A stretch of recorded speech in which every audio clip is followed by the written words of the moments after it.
So as you guys know, I'm going to be putting together some really big rides here in the coming months, and when you go on big rides and big mountains, you got to be prepared. So when I was in Whistler back in June, that's the big mountains, right? That's weather changes. It could be cold one day, it could be hot one day, and that's exactly what happened. So the first day I was there, it was about 55 degrees and wet. And then the next day it was 80 degrees and sunny. So you have to be prepared. And I wasn't really too prepared.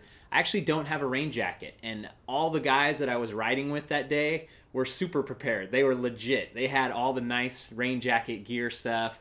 And I was like, okay, I need to get something real here. In California, it's basically like May to October. You don't have to worry about the rain. So now that I'm getting a little further afield, I'm going to have to start worrying about the rain, afternoon thunderstorms, and that kind of stuff. So as I was looking online trying to find the right rain jacket to buy, Justin from HDOsport.com actually reached out to me to tell me about his website. And we got to talking, going back and forth, and I was like, hey man, tell me about a good mountain biking rain jacket. So he kind of came back with two different options. He said, all right, there's the Pearl Izumi Barrier jacket, and that's a great one. And then we've got the Pearl Izumi MTB WRX jacket. And, but that's more for hardcore guys. Most mountain bikers get the Barrier jacket. And I was like, hey, come on now. Who are you talking to? If there's a hardcore option, I'm going for it. We all know that. So I got the Pearl Izumi WRX jacket, and we're going to play with it. Test it out, see how it feels, and see what I think about it.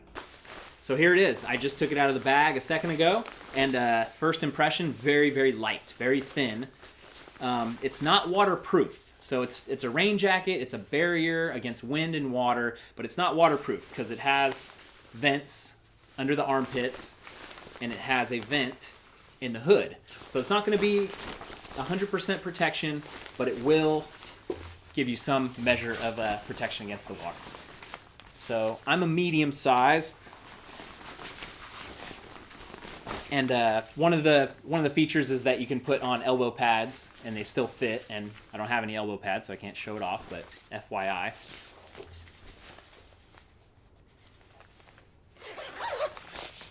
Quality of the fabric just feels fantastic.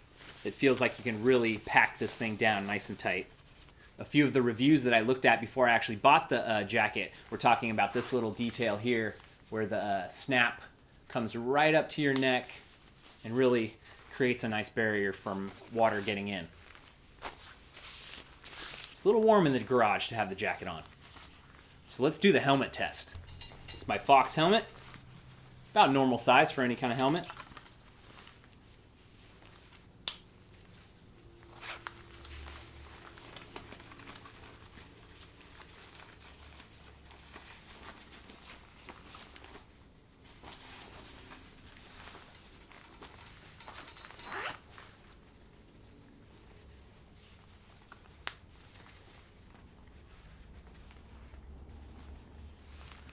Seems like a pretty good barrier there.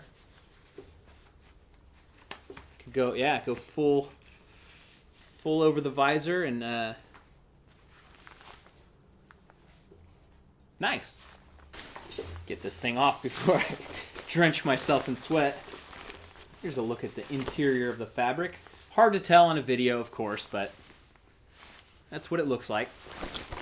So this is just the first look. Obviously, I'm going to put this thing to the test over the next couple months. I don't like to do review videos until I really beat the crap out of something and can actually stand behind it and say, here's what I liked, here's what I didn't like. But for now, I'm taking it on my trips, and I hope it's going to perform. So thanks for watching, you guys. I'll see you out on the trail.